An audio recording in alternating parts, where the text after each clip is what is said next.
Howdy, folks, and welcome to the Hunting Stories Podcast. I'm your host, Michael, and as usual, we got a real good one for you today. Today, we actually connect with Jesse Griffiths. Jesse committed a while ago. He fought the flu, he fought some COVID, but we finally got together, and I'm so happy that we did because I've been a big fan of his for many years. In fact, one of his cookbooks helped me get through COVID when all of us were kind of locked up for no real good reason. But that being said, he's a great storyteller, and he tells some amazing turkey stories as turkey season is right around the corner here. So I hope you guys enjoy. I'm going to just stop it right there. But make sure you give him a follow. Links to everything are in the show notes. Give us a follow while you're doing it. Let's let Jesse tell you some of his stories. Thank you.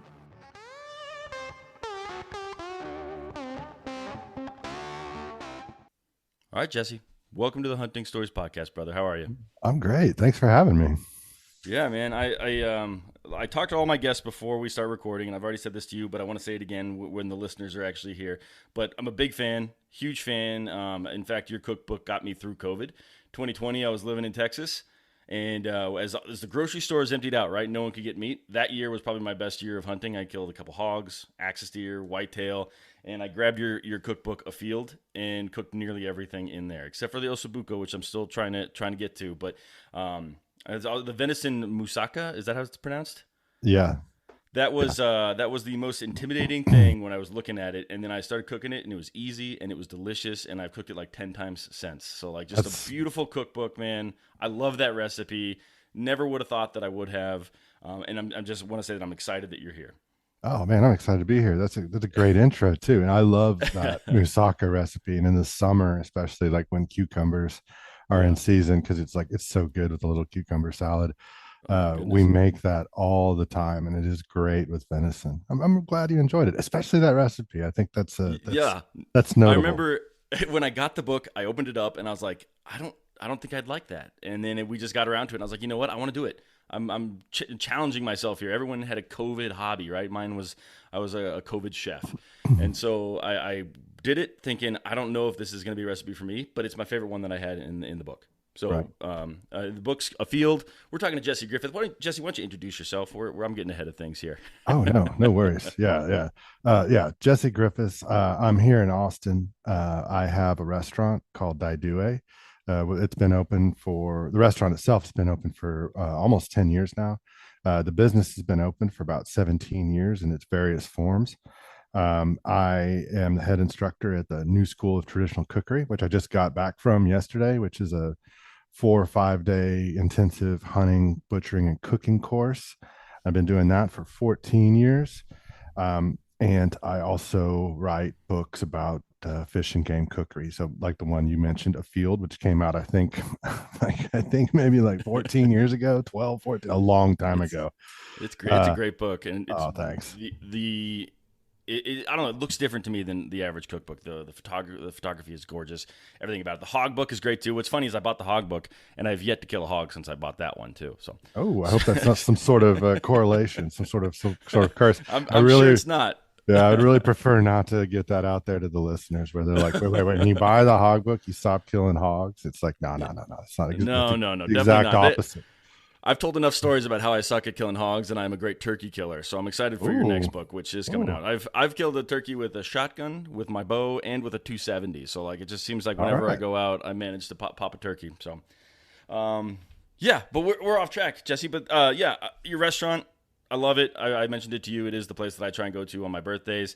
I've moved back to Colorado, so it's going to be harder this April to get back there. But we'll see. We might come down for like the eclipse or something because you guys are right there in that path. Oh yeah. Yeah, so maybe I'll manage to make it down there again. But let's do what we came here for, man. I know that you probably have a couple stories prepared. Why don't you set the stage and tell some of your favorite hunting stories? Yeah. First off, I love just the concept of this. When you approached me, you're like, this is a hunting stories podcast. And first off, I didn't have to be like, well, what's the format? Because it's pretty straightforward. And secondly, I love stories, like I think all my books are very strong on stories. And I remember when I was a kid, I mean, just growing up, any books that I could read that had the story in there, I think that was just the most compelling thing to me. And I actually loved reading stories or hearing stories more than, watching Saturday morning fishing shows and stuff like that. So it was a no brainer when you're like, you want to tell some stories? I'm like, yeah, hell yeah, I want to tell some stories. Perfect. I You're the love exact kind stories. of person I like talking to. Yeah. So and I thought I kind of thought about it a little bit. I've got a couple. I mean, maybe we'll even branch out for there. But you did mention, I do have a new book out, the turkey book. Also, this time of year, it's time we're going to start getting fired up about turkeys. Oh I yeah. was just down on the ranch. We had our final class down there. We were hunting deer and pigs, but out of nowhere, all of a sudden the turkeys started moving. From one night to the next, they started gobbling, when they were going to roost. And it was just like we were there for the first gobbles of the year. We started seeing them. It was just very exciting. And that ranch is in South Texas. And so, it's a pretty good area for turkeys. But I'm relatively new to turkey hunting, and so just to be clear, this new book is really written from kind of a amateur viewpoint. It's a journal of a season, from Hmm. four hunts that I took over a season, and then all the correlated recipes and the cooking that we did along the way, and the cooking that other people did in that. But I've always been very enamored with turkey hunting, and as soon as I kind of experienced it for the first couple times, like in its real format, which I consider to be, sitting under a tree with a shotgun in the Yeah. spring, hopefully surrounded by blue bonnets. I mean, if you're in Texas, and then, everybody, if you're in South Georgia, or if you're in Tennessee, or if you're in Montana, you all have your very special situations. It's a Spring very, turkey hunting. It is special, especially in Texas. In yeah, Colorado, it's still pretty damn cold, and right. you're playing around in a lot of snow. But in Texas, and you get those bluebonnets coming up, it is just a magical place to be. And it's always with Texas. It's a little hot some of the year, Hmm. but spring season for turkeys, it's Yeah. always perfect. Yeah, it's just perfect. We saw our first, also this weekend, we saw our first bluebonnet. So, just, I mean, for reference, this is like, I don't even know the date right now, maybe like February 20th or something like that. But latish February, and we started to see bluebonnets pop. And, again, that's just very exciting. I mean, Yeah. crappie are coming, turkeys are coming. And so, yeah, we're about a month out on turkey season. But I didn't really have anybody mentor me with turkey hunting in the early years. Later on, my friend Ben O'Brien really stepped up, and remotely from Montana, we would call and text, and he would kind of Yeah. work me through these different situations. But in the first couple of years that I hunted turkeys, it was a very self-taught deal, and revolved around a lot of mistakes, as it still does. I mean, any turkey Right. hunter will tell you that they make a lot of mistakes. Otherwise, they're lying to you. Yeah. It can be, it's really easy until it gets hard. It's a Um, psychological game, right? Because you've got mhm, a game that's telling you, "Hey, I'm right here," and yet you still can't shoot it. It's just absolutely ridiculous turkey hunting, and that's right, probably why I love it so much. right. I uh, I had a friend of mine had called me. This has probably been about, I'd say, about 5 years ago, and he called me up and he said, "Hey, I've moved out to this property. He's a farmer, like a small Okay. farmer, and kind of a professional farmer, and he was working for a very well known, we'll call him a beverage magnate. You would actually know him." And he was working for this guy, and he was cooking at the beverage magnate's beverage factory. And so this guy owned a lot of property, and then set my friend up with a place to live. And it was this 400-acre, just gorgeous property, about 45 minutes from my house. And he called me up one day, and he's like, I see a lot of deer and pigs out here. Would you be interested in hunting? And I was like, are you kidding me? Of course I would be Yeah. interested. And I get out there, and it's just one of the most beautiful spots you can imagine. It's southeast of Austin. So if your listeners aren't familiar, that Texas is just incredibly diverse. Yeah. You go west of Austin, you go to the hill country, you have clear flowing rivers and lots of oaks and cedars and rocky limestone hills. There's no soil to have. You can't really grow anything, but it's just very, very beautiful, very fun place to hunt. Yeah. To the east of there, it's this blackland prairie. It's like dense alluvial soils, very dense hardwood thickets, lots of oak and hackberry, and cottonwoods, things like that. And it's also very beautiful. You get into South Texas, and it's brush country, it's mesquite and just kind of thorny and a little nastier. This was out in that Blackland Prairie area. And so Okay. you've got a whole a bunch of different oaks and these big open meadows covered in blue stem, blackberry patches. Just a very beautiful kind of rolling piece of property. There's some old homesteads out there, just the chimneys left. People have been living there for a very long time, and very taken by the whole property. I was just very, very, very blessed to be able to get access to this. And he just randomly called me. He's like, "Yeah, I mean, I don't, I'm not going to hunt, but I know that you like it." And I'm like, I got you, buddy. Thank you so Yeah. much." So we hunted it a little bit. It was not a little bit. We hunted it a lot. We didn't, we would just go out there and we would walk. We just all spot and stock hunting on this spot. And so, we would, every once in a while, we would kill a pig. It was hard, because we're just walking around trying to get in front of them. We killed a couple pigs out there, and then maybe I think one deer. But it was one of those wonderful like challenge spots where it was just as much Yeah. fun to be there and walking and playing the wind. You could only enter from the north part of the property, so even if you had a north wind, you already had a disadvantage when you entered the property.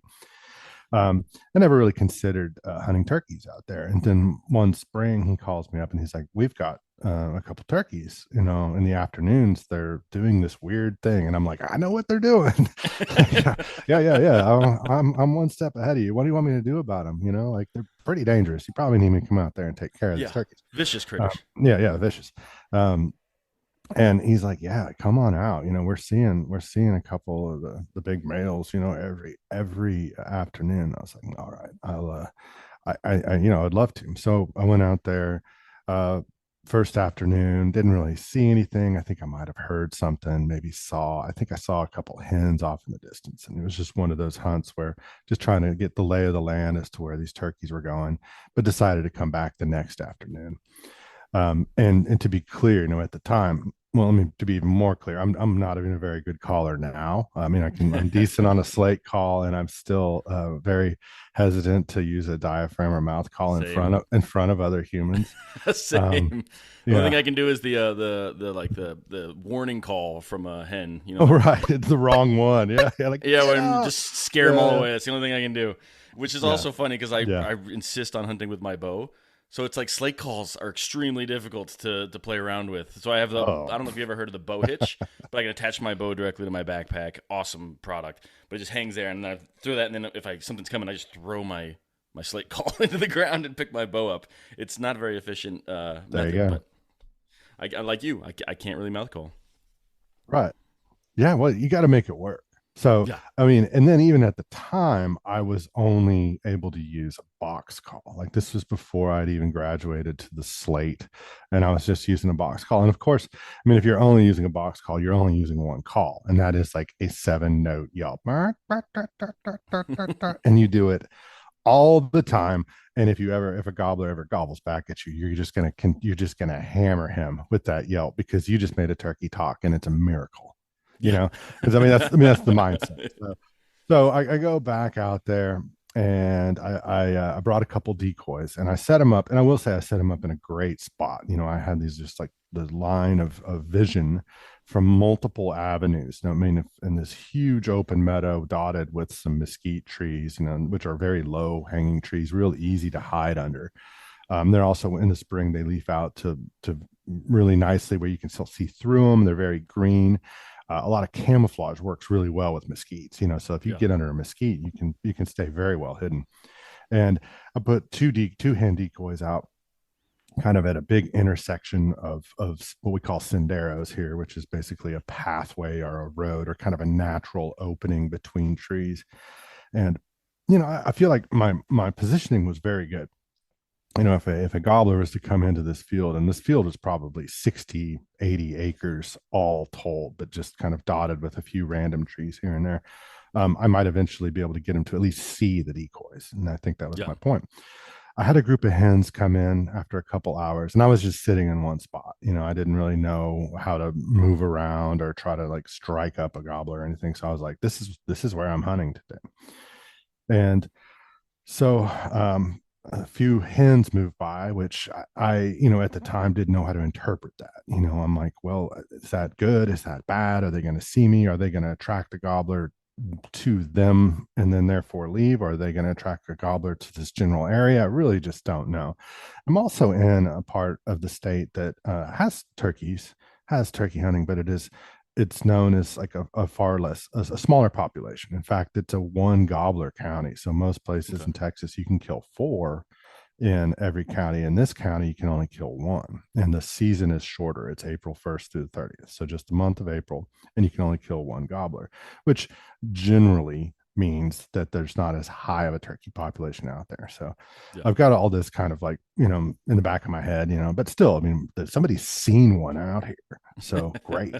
Um, and then finally, I hear a gobble, and then when you're a new turkey hunter and you hear a gobble, it's just like, the light shines down out of the clouds on you, and you're like, oh, like, wow, wow, this is happening. And then I don't fire up a series of clucks and purrs and scratching in the grass, but I hit them with a 7-note yelp off the box call because it's the only phrase that I know. It's like I've gone to France and all I can do is say bonjour.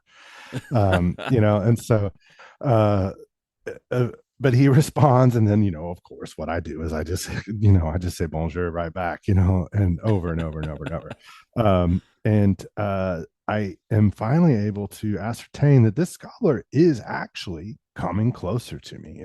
Originally I would put him at about 500 yards away. It was a very calm day, and maybe even on another property, but I was like, that definitely is sounding a little bit louder.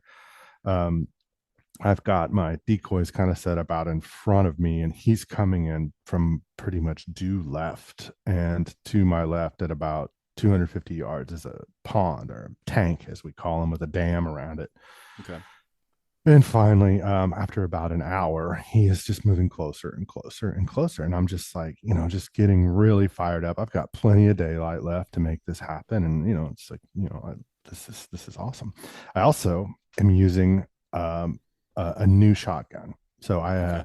for many, many years, I did all of my hunting, because I'm kind of old fashioned about everything. I did all of my hunting with a over under, no, what was the brand? I can't remember. Ildiz? No, no, it was a Russian over under. I'm sorry, I can't even remember the name of it right now. But just like a beater, like a Yeah. heavy 12 gauge over under. Like if I was shooting ducks or doves or geese, I was shooting that gun. And then I finally saved up and splurged on a semi-auto. And I got, a camouflage gun, 3 rounds instead of two, kind of living life here. And so it was the first time I had taken it out. And so I was very, very excited. I've got this new turkey gun. I've got a full choke in it. I've even got a special turkey round. I got a special turkey shell in there. This is, Yeah. Everything's yeah. lining up. Oh yeah, yeah, yeah. I'm pro. I got my box call, I got my camo on. Bonjour. Bonjour. I'm just like belting out bonjours left and right over here. And it's looking good. And so eventually I look over and I see this Tom. He gets up on top of the tank dam. We're about 250 yards, and there's kind of a line of trees blocking his vision of the hens, but I can see them. The hens are probably 30 yards in front of me, but there's this little stand of mesquites that's blocking that. And then he proceeds to get up on top of this tank dam and strut back and forth for, let's say, 45 minutes. Oh, And the whole damn. time, I'm just like, I'll just try that a little faster, a little slower, with a little more intention, with a little more desperation. But he's just like, I mean, he's doing what a Tom is. He's like, yes, I hear you. I want you to come to me. Can't you see me in all my glory on top of this tank dam? I mean, he is puffed up and is driving me crazy. My heart's beating out of my chest. And I'm just like, I can't get him to move. And he's doing the back and forth. He's basically walking kind of perpendicular on this tank dam, back and forth and back and forth. And then finally, once in one of his back and forths, he goes a little bit farther on that tank dam. And when he does so, it enables him to look over, and he sees the two hen decoys.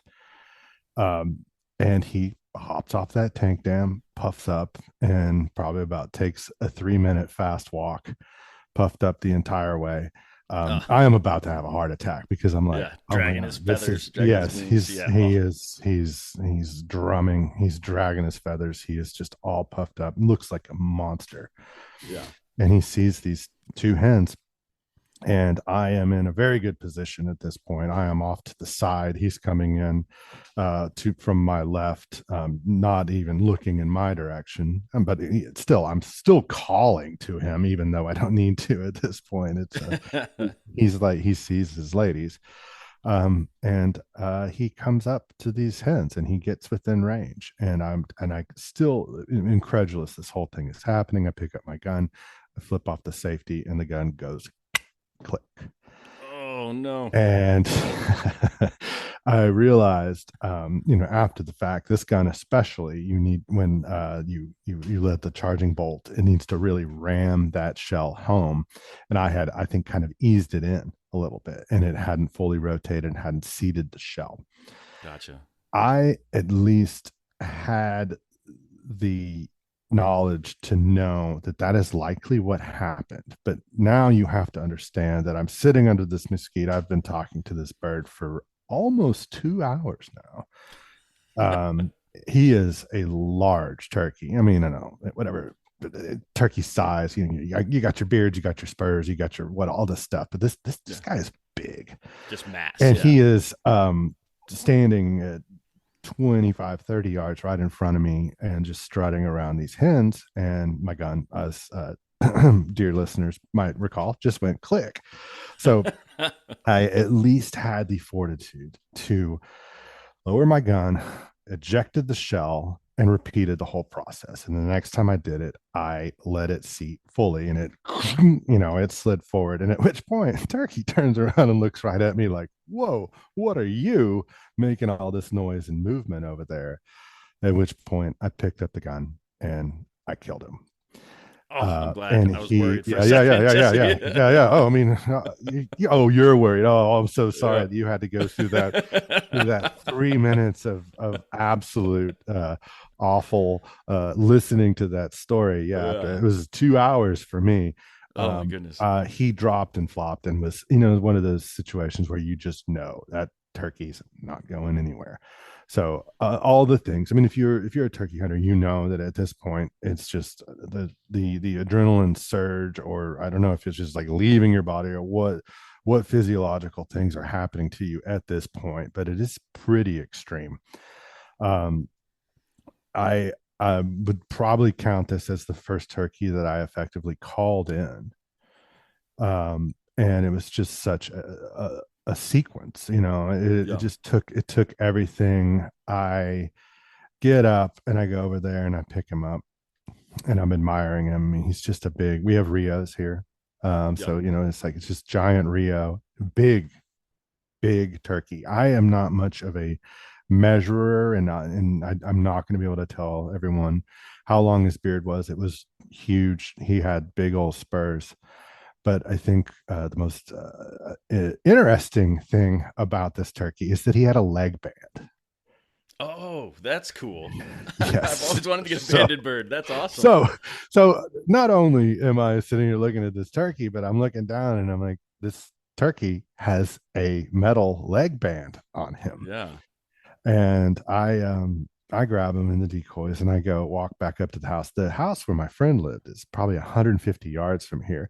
They sat on their porch and watched him strut across the field to me, and then they heard the boom, and they're super happy.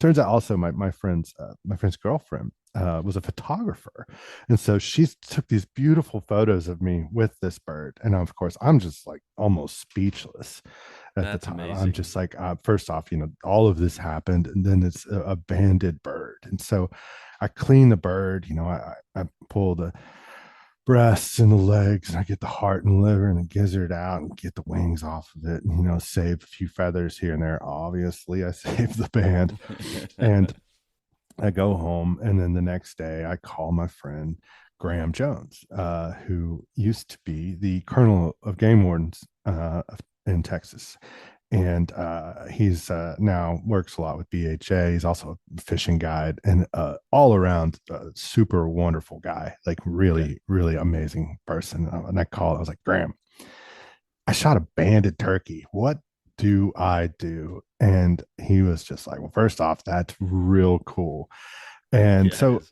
beyond all of this, beyond all the story, the just like the tension, the hunt, and all these things, I also was able to talk to two biologists, like the head biologist, turkey biologist at the Texas Parks and Wildlife Department, and the regional biologist about this bird, That's so uh, cool. which was even cooler. Like I mean, Yeah. just like unspeakable. Like when you don't ever get the opportunity, like it could have been over without the leg band, right? And it could have been magnificent. But at the same time, now I've also got this insight into this bird that no one is ever really able to possess except in these very very obscure and random situations. And so again, I just these stars aligned and I was able to find out about this bird. The bird was banded about 3/4 of a mile away from where I Oh, shot it. that's not far at all. No. And this is where it gets really interesting. It had been banded 3 years prior to me shooting it. Okay. So which would make it a very old Tom. But it was also banded when the biologist estimated that the bird was either 2.5 or 3.5 at the time, meaning that Oh, this wow. turkey was 5.5 to 6.5 years old, which is ancient. Like, Yeah. I mean, three old, four, whoa, five, no way. I mean, but we're talking potentially a 6 year old Tom here, and that had survived in this on this property. Hundreds of coyotes are out here. I mean, this place is just Yeah. riddled with coyotes, great horned owls, bobcats. I That's mean, crazy. every conceivable predator would have been out there trying to get after this old guy, and then, but I did it, and it's just like it's humbling, all kinds of things, about this bird. But what a very, very, very special bird that was, and I Yeah. called it in, and so, and I think that really sealed the deal for me and turkeys, because it's like what an incredible interaction you get to have with them in so many different ways. It's not just the calling, it's not just that you're sharing spring, you're experiencing them at a real um, vulnerable time, but also very active time for them, where they're just so, they're hormonally charged. Yeah. They're just on these missions, and so it's a very frantic time, punctuated by extreme patience and stillness. And it's such an interesting interaction that we get to have with turkey specifically. And 100%. then that one, I don't know if I'll ever beat that one. But the thing is I feel like every turkey I kill, I kind of do. It's just like every one of them is still like a great story, but not always all along those lines. And maybe I shouldn't have opened with that story because That's that's okay. That's that's a okay. good That's a one. great That's a good story. one. So, Let me ask the bird, being that old, was there any obvious, like, you know how deer sometimes their bodies get heavier, their antlers get smaller? Is there anything more obvious about that bird compared to the other ones that you put down now that, like, we're like, okay, now I can tell that bird was definitely on the older end because of some wear and tear to its body, or no? Just big nothing old boy. No? nothing noticeable. And I regret to this day what I like to do with turkeys. And sure, I will measure a beard. I mean, but it's kind of rare. I usually just estimate. I don't really care. I mean, Yeah. like if you're in the mountains, I mean, a freeze can freeze part of the beard off, and it's like it is not a rubric or any kind of measure as to the turkey. But as humans, we have to measure everything. Yeah. And let me digress for a moment too, and just tell you how funny I think it is when people are like, "He's got 1 3/8 inch spurs," and it's like, I'm like, listen, if we're bragging about 1 3/8 inch anything, it's patently funny. I mean, it's Yeah. just funny from the beginning. Like, Yeah. like 1 3/8 inches isn't impressive for anything. Like, I mean, like, I don't care Yeah. what it is. I don't, That's it's so just, funny. and so there, I didn't measure his spurs really. I mean, they were big. His beard was big, but for me, I weigh them.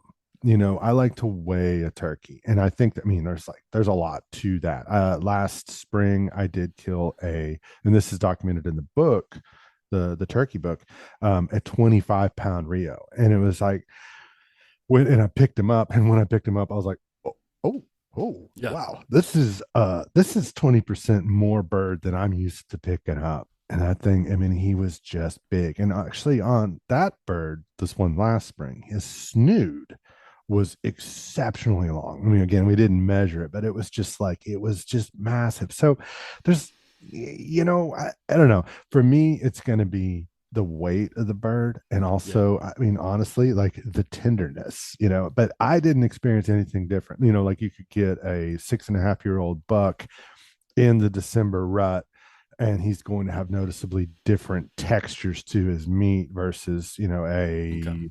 a a Jake, a Yeah. year Yeah. old bird versus a 6-year-old Tom.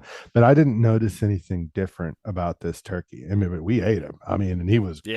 good. I I mean, bet. that's kind of one thing that I love about turkeys too, is they're all, you know, if you get a mature gobbler, they're all kind of the same. I'm sorry to say, I don't care. They have spurs and beards and this and that.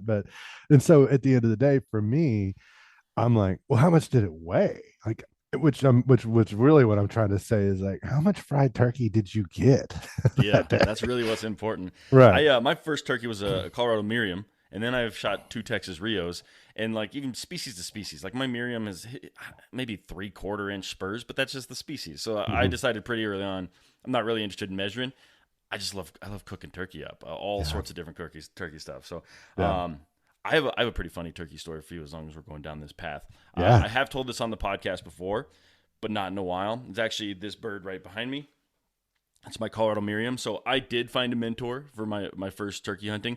Literally went on Facebook and was like, my wife doesn't want me to go into the mountains alone. I know nothing about turkey hunting. Is someone willing to just sort of help me out? And so this guy reached out. He lived in Rifle. I lived near Denver, so like 4 hours apart, nowhere near each other. But he's just throwing knowledge at me, just sharing everything he possibly can to help me get this done. And then he comes to the Denver area to, I think, go to a good sporting goods shop or something. I offer to buy him dinner. We have dinner. He invites me to go turkey hunting with him. I'm like, all right, like if this guy seems to know what he's doing, I'll absolutely take him up on this. So I just drive 4 hours, bring a little camper with me, and end up staying at the guy's house and not in my camper. But it was a really fun experience. So him and his son at the time I think was maybe 7, and we hunted turkeys. Miriam's are mountain birds, so we hunted. It was one of the hardest hunts I've ever done, equivalent to most elk hunts that I've been on. We're going up and down mountains. We're just going all over the place. We are driving a lot. First day, not really anything. It's freezing cold in the mornings, 70 degrees during the day, so like just huge temperature swings. The second day, we get into some birds, literally because we're driving down a road and they're standing in the road. So we just park, reverse, back out, go forward, try and call them in. Nothing happens, but we still hear them. So then we go around. Same thing, just big mountain birds dancing, having a good time, but no luck.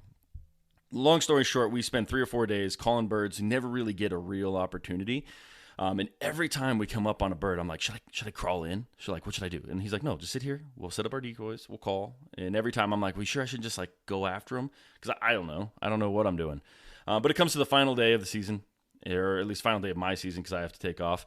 And we hear some birds.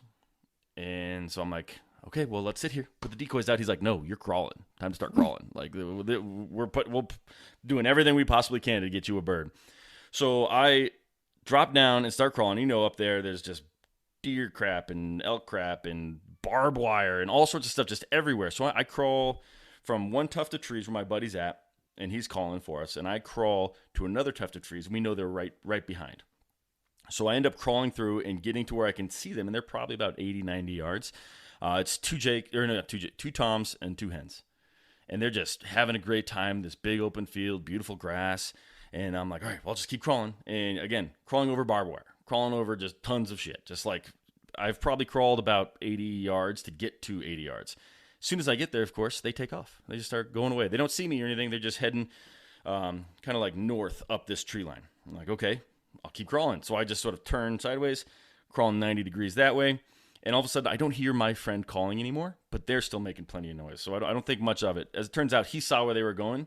He ran back to the road, around to that tree line, and was just sitting there waiting for them to pop out on the road because he knew that's exactly where they were going. So lost track of him. But I crawl for, I want to say, another 120 yards where I'm just on the ground, crawling as fast as I can. Eventually, I do get up and do a little bit more of like a really like ducked walk.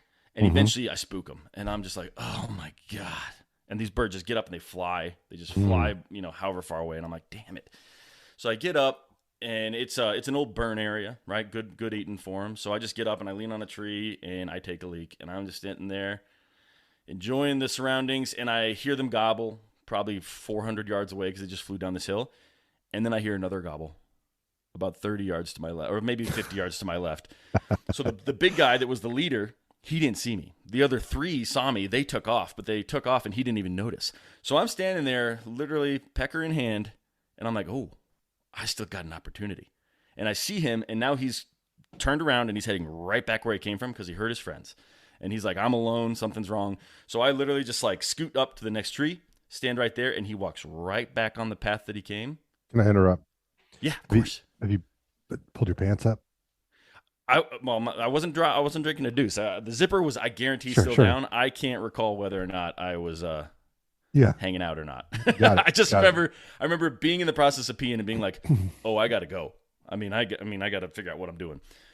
So I drop down, lean up on a tree, and just wait because he's beelining it straight to these birds, and like with while standing there in an open field peeing, I managed to take out my first bird. So it was absolutely awesome. ridiculous experience. It's funny. Of the 3 birds that I've killed, every story I'm like, well, that was dumb. Everything about that story was dumb, but somehow it got it done, and that's just turkey hunting, I think. I think that is. I think that we both told like very classic turkey hunting stories. Like Yeah. both of those make perfect sense. Like either it's going to happen that way or it could happen this way. And it's like, like trying to talk about it with people that have never done it. Or, I've been doing some press for the Yeah. book, and people are like, so what's turkey hunting like? And I'm like, oh, well, you're going to get up early. Yep. You're going to sit still, and then you might move a lot too. Like beyond that, I can't really get beyond these generalizations because what it is like it's going to be defined by the moment. But you might shoot one while you're peeing, Yeah. or everything might work out exactly like you planned it to work out. And it's like, but that's pretty rare. But it could happen, and it happens kind of enough to keep you thinking that your plan is working. But and I think that the entire skill set around it is just pivoting, like constant, 100%. like learning to pivot, and taking your losses, and also realizing that when things change, they change fast, and they can change at any moment. I mean, you can hunt for 5 days, and it could be that last 30 minutes where you turn around and boom, it's happening, and you have to just maintain that attitude. I think Yeah. and Yeah. that's the fun part. But I think also just being accepting your losses with some grace is also fun because that's coming. Yeah. You have to do that.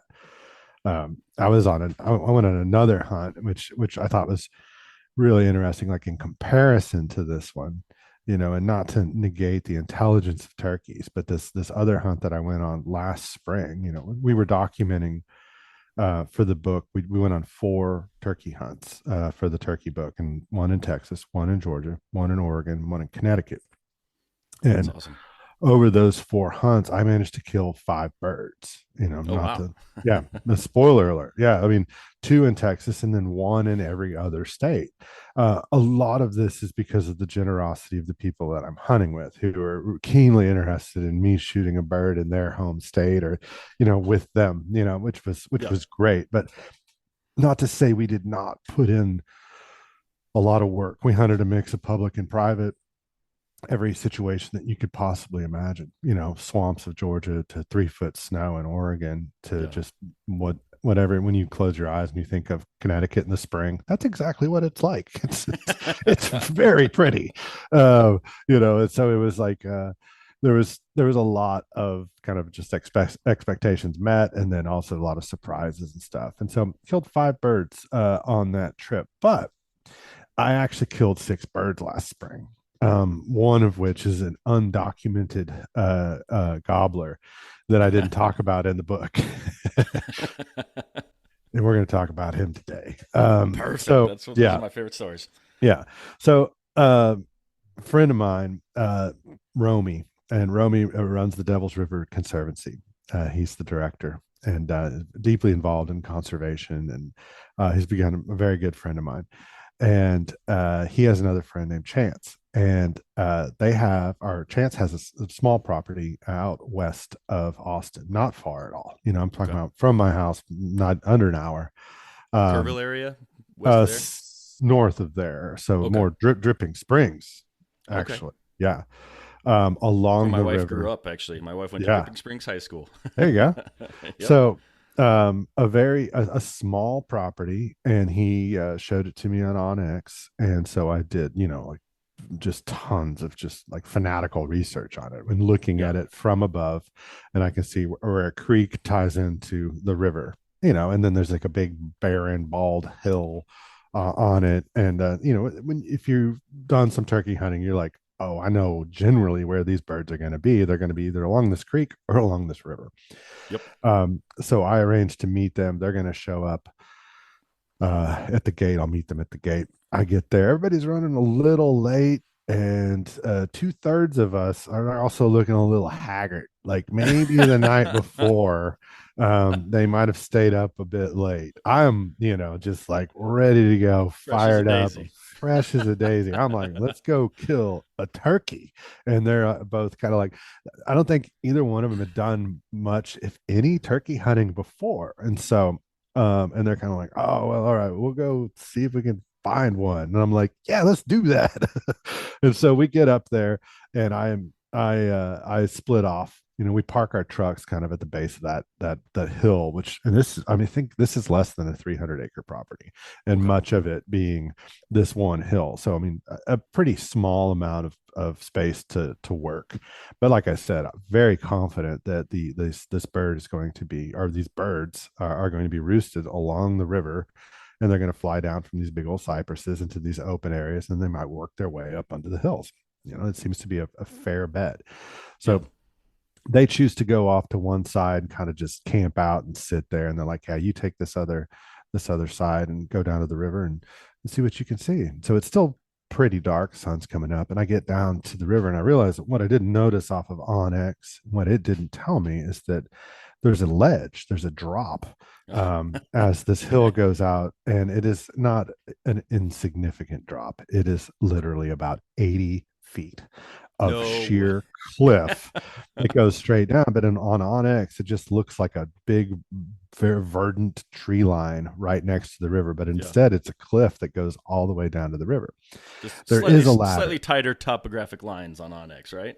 Yes, yes. And I mean, my bad. I didn't really notice like that, how distinct it was. And so I was like, well, I'm just going to roll down to the river. No, you're not. There is a ladder. I take one look at that ladder, and I'm like, I'm going to die if I get on that ladder. I mean, one bad rung, and I am definitely, the best case is going to be a massive head injury. And so I'm Yeah. like, I'm not going down there. And so I start to work my way along this ledge, and nothing is improving. It's still a drop. And finally I get to where the creek kind of tapers in and it opens up, and it's a little more doable, but it's still very steep down there. Heard a couple gobbles early in the morning. Obviously, these birds are down on the river, but Yeah. they're probably going the other way where it's not an 80-foot impediment, and that for them to have to get up. And so at this point, I'm like, well, this is just crazy. I'm at a point where I have no idea where a turkey might be. And I mean, I feel like they're over there. I can't get to them, and I don't have that much space to work. I'd sit under a tree and I'd call, and obviously, so my calling has improved a little bit over the years, but I'm still not getting any replies. And I'm sitting under a tree, and what I can just assume to be a decent location. There's a bit of a draw coming off the hill. I'm just trying to, and a road. I'm always looking for some sort of crossroads, some kind of path. They tend to like Yeah. that. And a Jake just randomly just like trots by. He's coming towards me enough that I know that I definitely haven't spooked him, but I also know that from his pace that he is not coming into that call with any interest. Gotcha. And then by the time I get my gun up, he's just gone, and he's just trotting. He's like kind of, he wants to be somewhere else. And so at that point, I'm like, you kind of reach this. It's almost like the worst thing that could happen, because you reach this level of frustration where you're like, well, this is not going to happen. There's, the turkeys are down in the riverbank. They're on the other side of the river. They're not going to be up on this knobby, windblown hill. Nothing is answering me. And then I finally do see a turkey, and then it adds just enough hope to kind of throw you back into this like confused state. Like, well, Now I really don't know what to do. So it's pushing lunchtime, and we've been out here all morning, and I finally figure, like, this was a fun hunt. I got to see this property. It was cool. I mean, I would know better how to maybe approach it next time, like if we could get down to the river somehow. Yeah. If there's just a better way to navigate down there.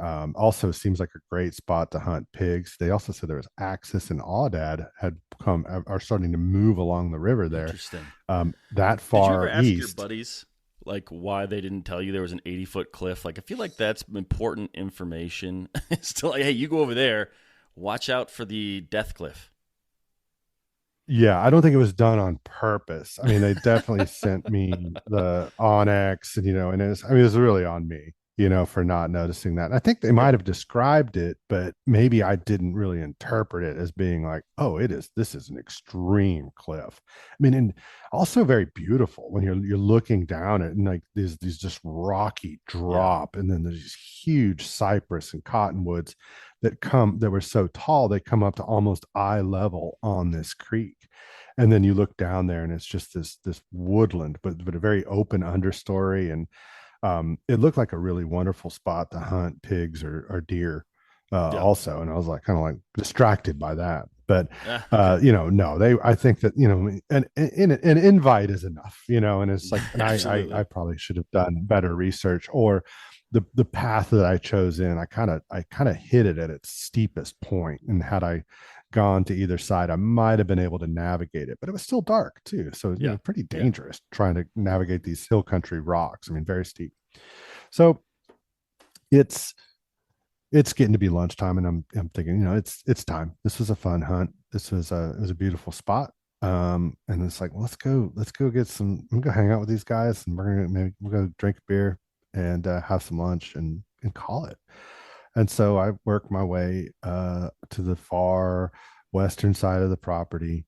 Our trucks are parked at the almost the crest of this hill, kind of along the road that kind of circles it. And I'm just going to walk back by to my truck. And I vaguely know where my truck is at this point. I Yeah. just know what direction it's in. It's kind of parked behind some trees and stuff. And it was so dark when I left it. I don't have a great sense, but like I said, this is a under 300-acre property. I'll be able to find my truck. So I get up almost to, there's a little saddle on this hill, and I get up to it, and I'm standing wide open. It's just this big rocky field with a cedar here and there. And I mean, I let out that Hail Mary yelp. And I Got mean, to I do it. I Last think one before you leave. everyone listening knows what happened. You know exactly what happened when I Yeah. let out the Hail Mary yelp. And I am just floored by the fact that I just heard my basically the first gobble of the day that wasn't a roosted gobbler on the other side of the river. So a very excited gobble comes right back at me. But then I realize I'm standing in the middle of this field, and he's got to be up on the side of that hill right there. I would estimate that this gobbler is 150 to 200 yards away from me. It's a windy day. It's kind of hard to be really sure. There's sporadic cedars along the hill, but I'm like, I'm standing wide open right now. And so I immediately just dropped below that little ridge just to get out of view. And then also to try to figure out what my next move is. I had him kind of pointed. I was walking to the west. He was a little bit to the east. And so it's like, well, I'm going to drop below this ridge and cover as much ground as I can, circling back to the east, try to get a little cover to where I can just poke my head up over this ridge and see onto that hill, and hopefully be able to see him. So I get down, I close about 200 yards, and then I just I find a cedar and very cautiously poke my head up over the side of this ridge. Uh, and I see him, and he's probably about 80 yards, and he's kind of just pacing back and forth. And at that point, I started like lightly calling to him, and he starts gobbling back. But he's in that kind of frustrated mode where maybe he saw me or something's his body language is a little tense. You know, Yeah. he's pacing, he's moving real fast, but at the same time, he hears a hen, he's getting pretty excited, he's gobbling back pretty regularly. I'm not doing the full hen yelp, you know, I know that by now. I'm just doing like little clucks and purrs, but I'm also just under this ridge. So, but to even be able to get my shotgun up, I'm gonna have to make some movement, and he's pretty keyed in on the sound coming from where I am. And so he finally just paces and paces and paces and goes behind some bushes. And I just use that opportunity to get my shotgun up. He's probably at about 60 yards at this point, and he gets behind some bushes, and I think that he's about to bail. Um, and I get my shotgun up and I'm ready. And I'm just like, well, you know, either if he comes in a little bit closer, I've got this, or he's about to just get out of here because he seems pretty upset. And then he pokes his head out, and he's probably at about 55 at this point, and he closes a couple more yards. He's got his head out, and then he walks out in the open, and I'm like, I'm gonna do it. And I mean, I have switched over to the TSS and TSS choke, and I'm not saying it's always appropriate to shoot a bird at 50 yards, but I did it and dropped him. And I Oh, was just like, I cannot believe this. And again, it's like one of those situations where you're like, I did not think, you know, 11th hour, there's no way that this is going to happen. How strange the whole thing went down. He's at the top of the hill. He's not where I thought he was going to be, all this and that. And it's just like, you know, it's just like I said, you know, you never really know. So I get up, I walk over, bird's dead, pick him up. I look to my left, and there's my truck. of course. Like, I mean, my truck is parked 80 yards away on the road the whole time. He has been doing this entire dance in full view of my truck. It's not like he couldn't see it, it's there. Even better, parked behind my truck are my friend's truck. And even better, they're sitting in their truck and they saw the whole thing happen. They watched it and they were just laughing when I walked up there. And I'm just like, you know, I'm proud of this bird, but also I'm not sure he was the smartest one in the bunch. But I mean, but I didn't know. I mean, I was like, I knew the Yeah. truck was somewhere around the edge of this hill, but I didn't know it was that close until I literally walked out into the meadow that I shot this bird in and looked over. My truck is parked right there, and they're just sitting in the truck behind him. Thankfully, they didn't shoot him when he started gobbling or go after him, but I think they knew that I was chasing him. They heard my awful hen yelps and were like, "Oh, that's definitely not a real hen." And so I was able to seal the deal. So that's the unspoken sixth turkey from this last spring. So you can read about turkeys 1 through 5 in the turkey book, and then this is number six. Kind That's of too good. bonus track. What do you call it? Like yeah, like um, back in the Hidden CD track. days, hidden The hidden track. Yeah, track. the Yeah. hidden track. There you go. The Green Day, I'm all by myself. That's I think that's what you're talking about. Yeah, That's pretty. That's amazing, and I'm glad your friends had such a good vantage to watch the whole thing unfold. It actually it's so funny that like our first stories have some similarities. I have another one. I'm not going to share most of it because I think I told it in a podcast recently. But I when I shot my bird with the 270, it was right there at 50 yards, and it was like I got back to my blind, let out one call, thinking I'm about to tear everything down and go home for the trip, and a bird goes off, and I go full draw on him with my bow, but he's behind a bunch of brush, and now I can't call because I can't mouth call for anything. mhm. And so he ends up going away. So I put my bow down, pick up my 270 because I was hoping to actually shoot an axis deer. And he Mm, pops up at like 60 yards. And I was like, well, this is what I got to do. yeah. So I shot him. And it's just funny that last call of the day, always give that last call because we've both put birds down just on basically on our way home. Definitely. I mean, I think that a turkey hunt has gone the way that I've envisioned it. You know, the night before when you can't sleep and you're just mapping it out and you're like, okay, well, I'm going to slip in here. I'm going to try to get into this tree. I think that this is where they're going to be. I think it's only happened to me once.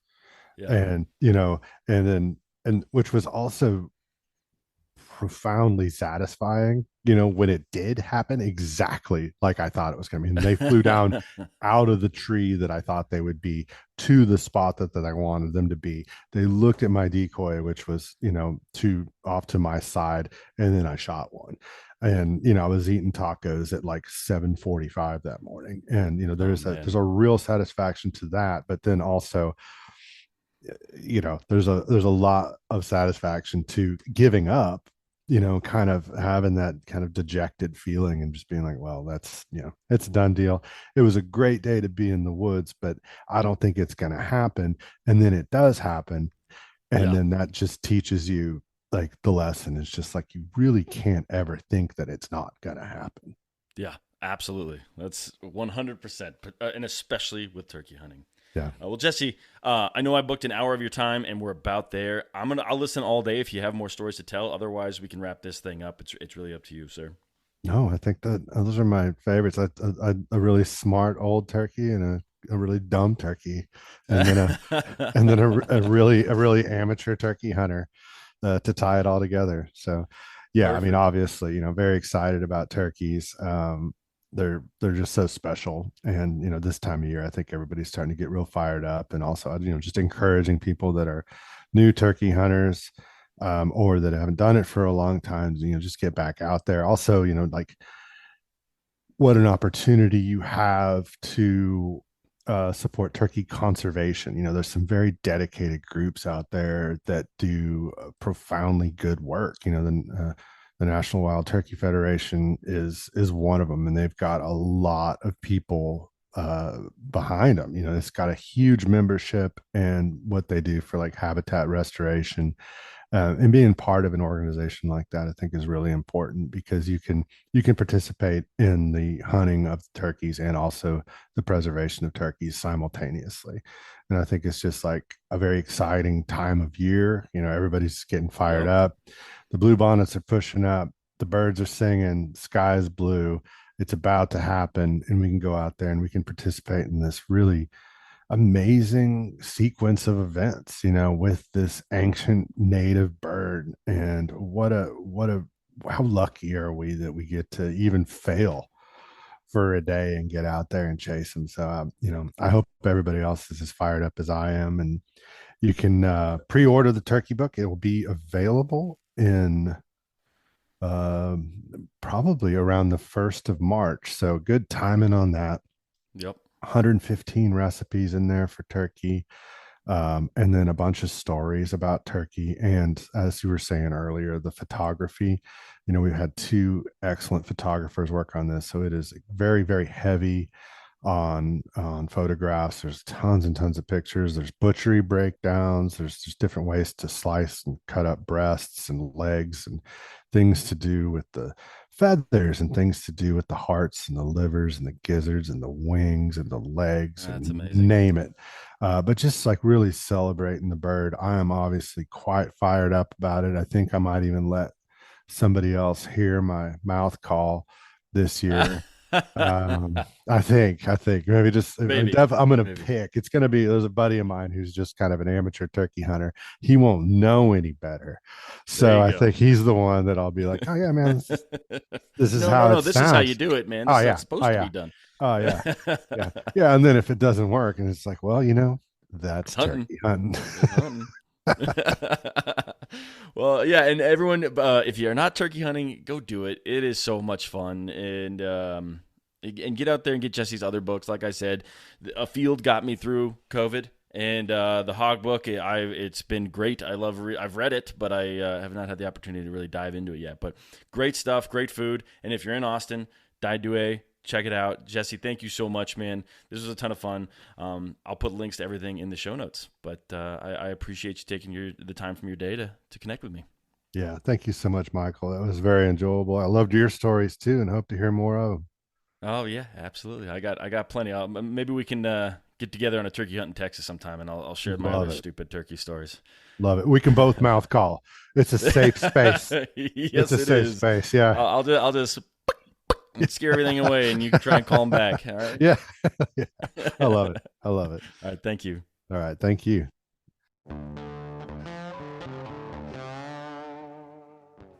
right, guys, that's it. Another couple stories in the books. I want to thank Jesse, of course, for coming on the podcast. Like I said, I was geeking out when I actually got him to commit to coming on the podcast, and I'm so glad we were able to do it. Hopefully, we can actually get together for some turkey hunts, because I do have some funny stories that I know he has not heard yet. But that's it, guys. Thank you so much for tuning in. Please make sure you check out the links below. Buy all of Jesse's books. I have all of them except the turkey book, because it actually comes out, I believe, the week that this podcast is being released, so no, I will have it soon. Get cooking and check out what he's doing online. It's some really cool stuff. Beyond that, while you're there, make sure you check us out, share our podcast with a friend, give us a review, give us some likes, whatever you want to do. But hopefully, with you doing that, we can get more people listening and more people reaching out with some crazy hunting stories. And that's it, guys. Thank you so much for tuning in. Really do appreciate you. Now get out there and make some stories of your own. Thank you.